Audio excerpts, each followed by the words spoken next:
السلام علیکم ورحمۃ اللہ وبرکاتہ۔ جی ناظرین، امید ہے کہ آپ تمام حضرات خیریت سے ہوں گے۔ سب سے پہلے یہ ویڈیو ملاحظہ کریں، مفتی طارق جمیل صاحب کی شوٹ یا کلپ دیکھنے والوں، مفتی طارق جمیل صاحب کی یہ ویڈیو ملاحظہ کریں۔ اور اگر رمضان کا مہینہ تو پورا معافی کا مہینہ ہے کہ دوزخ کے دروازے بند ہو جاتے ہیں، جنت کے دروازے کھول دیے جاتے ہیں، شیطان قید۔ آپ دیکھتے نہیں نمازی کیوں بڑھ جاتے ہیں رمضان شریف میں؟ کہ وہ نامراد قید ہو جاتے ہیں۔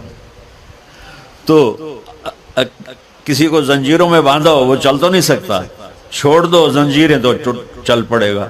تو اللہ تعالی ہم سب کی حفاظت فرمائے، کوئی دعویٰ نہ کرے، لیکن جو تھوڑا سا غفلت میں ہوتا ہے تو ایمان کمزور ہوتا ہے، انہوں تو شیطان بن کے جامع نہیں دینے۔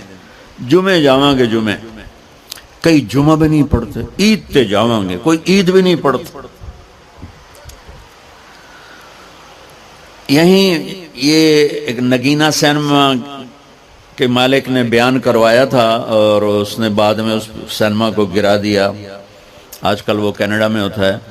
تو وہ سینمے کا جو تھا نا مینیجر، وہ میرے پاس آیا، کہا مولانا آج میں پہلی نماز پڑھی ہے۔ وہاں ہم نے مغرب کی نماز پڑھی، اس کے بعد بیان ہوا، بیان کے بعد وہ اتنا ہنگامہ ہوا کہ رش بہت تھا، تو وہاں نماز پڑھی نہیں جا سکے۔ ہم نے کہنے لگا، میں چل رہا تھا میرے ساتھ ساتھ، مولانا آج میں پہلی نماز پڑھی۔ میں نے کہا کیا مطلب؟